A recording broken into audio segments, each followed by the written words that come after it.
உங்களையே சுற்றி சுற்றி வந்து கொண்டிருக்கிற பேருந்துகள் பயணம் செய்வதற்காக உங்கள் வீட்டுக்கு அருகாமையிலே படிக்கட்டில் ஓரத்திலே வைக்கிற பேருந்துகள் அதெல்லாம் நீங்கள் மீண்டும் தலைவர் முதல்வர் தளபதி தான், இவர்தான் அமைச்சர். அதற்கு பிறகு அவருடைய தொழிற்சாலை தோன்றுகிற போது நீங்கள்லாம் அங்கே அந்த பசங்கள்லாம் வேலைக்கு போகிறது, டிஃபன் பாஸ் எடுத்துகிட்டு சங்கு உதிரி நேரத்தில் அந்த போய் நிற்கிறதெல்லாம் அந்த காட்சிகள் எல்லாம் நீங்கள் பார்க்க தான் போகிறீங்க.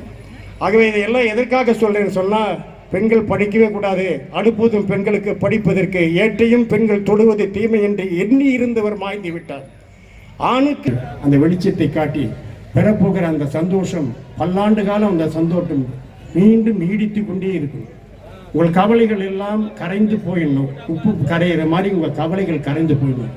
இன்றைக்கு நீங்கள் நிம்மதியாக இருக்கணும் அப்படின்னு சொன்னால் அந்த நிம்மதிக்கு முழு முதல் காரணம் நம்முடைய தலைவர் கலைஞர் அவர்களுடைய பிள்ளை இன்றைக்கு முதலமைச்சராக வீட்டிருக்கிறாரே தளபதி ஸ்டாலின் அவர்கள். ஆகவே இப்படி 30,000 ரூபாய் அந்த மணிகண்ட திட்டம் ஒவ்வொரு விலையை எண்ணி பாருங்க.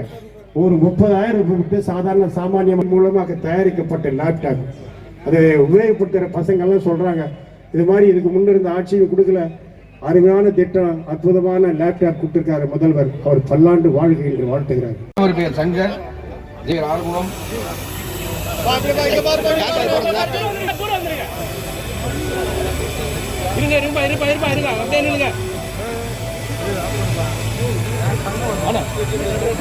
சொல்லுப்பா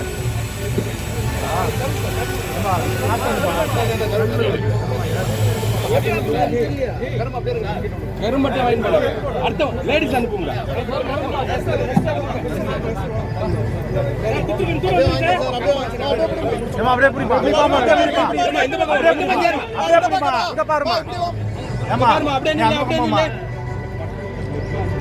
மாவட்ட தலைவர் தெரியல, அந்த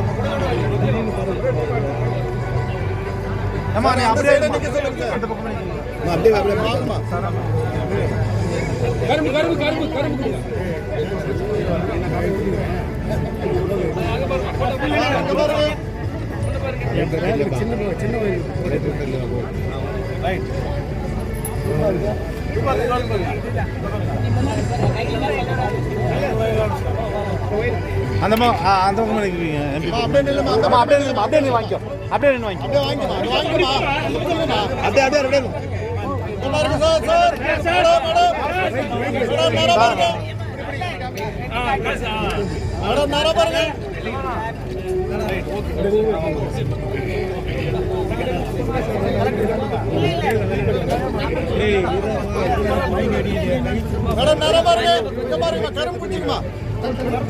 அங்க பாருங்க மேடம்.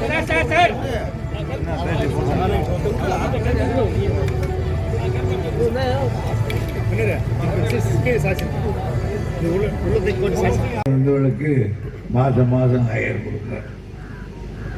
இப்போ 3000 கொடுத்துருக்காரு. இந்த மாதம் 4000 ஆச்சு. இந்த வீட்டில் ஒரு பையன் படித்தான்னா அவனுக்கு ஒரு 1000, ஏதாவது ஒரு பொண்ணு படித்தான்னா அவளுக்கு ஒரு 1000. ஆக 1000 படியடக்கிறவர் தளபதி முக தான். ஆகவே அது மட்டும் அல்ல, நீங்கள் இன்றைக்கு சின்ன பிள்ளைகளை நேற்று கொண்டு சொல்லியிருந்தாங்க, காலையிலிருந்து 6 மணிக்கு மில்லுக்கு போகிறவர்கள் போவார்கள், நம்ம ஊரிலே வேலைக்கு போகிறவர்கள் போவார்கள்.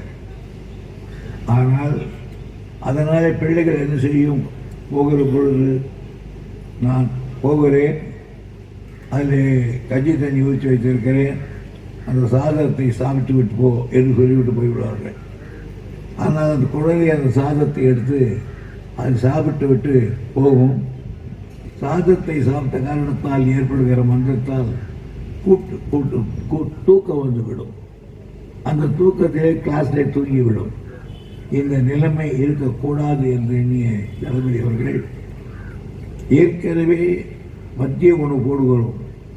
எனவே நாம் காலையிலே குழந்தைகளுக்கு சிற்றுண்டி அளிப்போம் என்று எல்லா பிள்ளைகளுக்கும் இன்றைக்கு சிற்றுண்டி அளிக்கிறார்கள். நல்ல இட்லி, பொங்கல், பூரி, இப்படிப்பட்டவர்.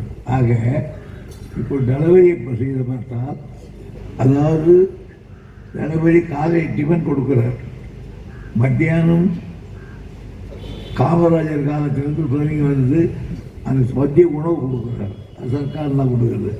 காலையில் சர்க்கார், மத்தியானம் சர்க்கார், ராத்திரி ஒன்று தான் பாக்கி இருக்குது. அது எப்போ ராத்திரி கொடுப்பாருன்னு தெரியல.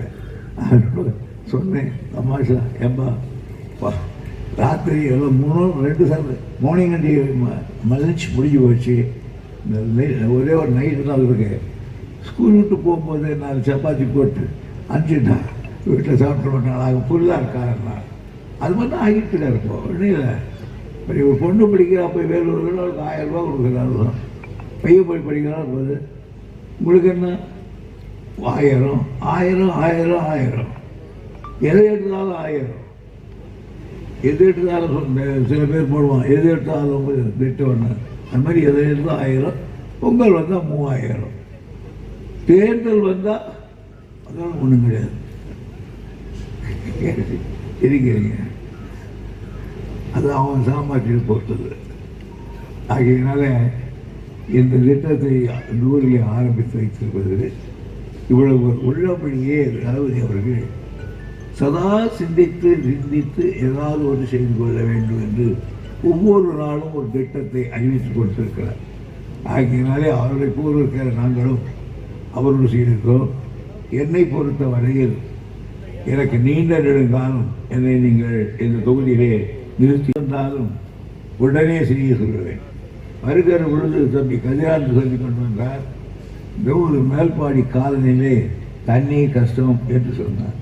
ஏன் என்று கேட்டேன். அதுக்கு செலவாகும் பொருள் இருக்கிறதுன்னு சொன்னார். உடனே நான் சொன்னேன், நித்யா கிட்ட சொல்ல வேண்டியதால் பணம் சர்க்கார் கொடுக்காவிட்டாலும் நான் கொடுக்கிறேன் என்று உடனடியாக அந்த தண்ணீர் கொடுக்குற வேலையை செய்ய வேண்டும் என்று சொல்லிவிட்டு வந்திருக்கிறேன். நித்யாவுக்கும் இதுதான். எனவே எவ்வளவு பணம் என்பதை பற்றி கவலை இல்லை. இந்த ஒரு வார 10 நாளுக்குள் அவர்களுக்கு வேண்டிய தண்ணீரை கொடுக்க வேண்டும் என்று நான் தெரிவித்துக் கொள்கிறேன். நான் அமைச்சராக இருக்கிற காரணத்தால் கன்னியாகுமரியில் இருந்து நம்முடைய பாலாறு வரையில் இருக்கிற எல்லா ஆறுகளும் எல்லா டேம்களையும் மற்ற இருக்கிற பார்க்கின்ற பொறுப்பு எனக்கு மிகப்பெரிய பொறுப்பு. ஆகையினாலே இருந்தாலும் அவ்வப்போது என்னால் செய்து கொண்டிருக்கிறேன். போன தேர்தலில் சொன்னேன், எனக்கு நீங்கள் வாக்களித்தால் ஒரு கல்லூரியை கொண்டு வருவேன் சொன்னேன். ஏனென்றால் ஊரில் ஒரு பள்ளிக்கூடத்தில் பைய போடணும், ஒன்று வேலூர் போகணும், அது பஸ் வரணும், இந்த பக்கம் போனால் பாலாஜி ஆற்காடு போடணும். அது நம்ம தொகுதியிலேவா இருக்க வேண்டும் என்று ஒன்று சொன்னபடி ஒரு காலேஜை கொண்டு வந்து நிறுத்தினேன். அதே மாதிரி ஒரு ஹாஸ்பிட்டல் கொண்டு வருவேன்னு சொன்னேன். அந்த ஹாஸ்பிட்டலையும் கொண்டு வந்திருக்கேன். அதுக்கு இப்போ நேற்று கூட சொல்லிட்டு வந்திருக்கேன். அது 100 பெட்டுள்ள ஆஸ்பத்திரியாக மாற்றி இன்னும் 6 நர்ஸுகளை போட வேண்டும் என்று அந்த மந்திரிக்கு சொல்லி வந்திருக்கிறேன். ஆக ஏன் கேட்டால் இது மத்திய பகுதி இருந்தால்தான் எல்லாருக்கும் சமமாக இருக்கும்.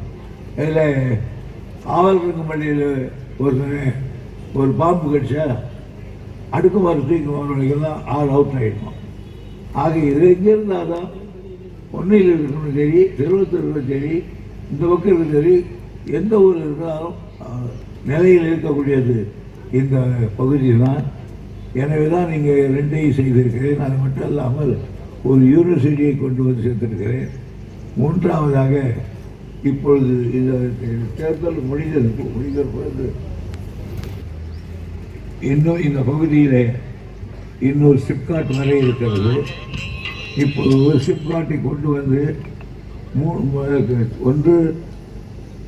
ஒரு சிப்காட் மகிமண்டலத்தில் வருது, இன்னொன்று காட்பாடிக்கு டெல்லுக்கு முன்னால் அங்கே வந்துடுச்சு. ஆனால் காயில் இந்த டெல்லு இந்த மகிமண்டலத்தை எடுக்க முடியணுமோ அதனால அப்பொழுது இதையும் இணைப்பார்கள் என்று தெரிவித்துக் கொள்கிறேன். அந்த பிள்ளைகளுக்கு வேலை வாய்ப்பு கொடுக்க வேண்டும் என்பதற்காக. ஆக இவ்வளவு செய்கிற ஒரு அரசாங்கம், அது அரசாங்கம் நீடிக்க வேண்டும் என்று சொல்கிறோம். அதனால் தான் உங்களுடைய ஆதரவை கேட்டிருக்கிறோம். அதற்காகத்தான் இவ்வளவு பேருக்கு 3000 ரூபாய் கொடுக்கிற பணியையும் தளபதி அவர்கள் செய்து கொண்டிருக்கிறார்கள். எனவே அவருடைய கரத்தை வலுப்படுத்த வேண்டியது உங்களுடைய கரம். அவருக்கு நாங்கள் எல்லாம் கரமாக இருக்கிற காரணத்தால் எங்களையும் நீங்கள் எங்கள் கோரிக்கையை ஏற்று அடுத்த முறை பேசுகிறப்ப சொல்கிறேன் என்ன கோரிக்கை என்பதை தெரிவித்து என்ன கோரிக்கை ஓட்டு கோரிக்கைதான் அதற்கு மாற்று கருத்து கொள்ள தெரிவித்து இந்த விழாவை மிக சிறப்பாக ஏற்பாடு செய்த ரஷ்னா அவர்களுக்கும் அவருடைய பகுதியில் இருப்பவர்களுக்கும் என்னுடைய பாராட்டை தெரிவித்துக் கொள்கிறேன்.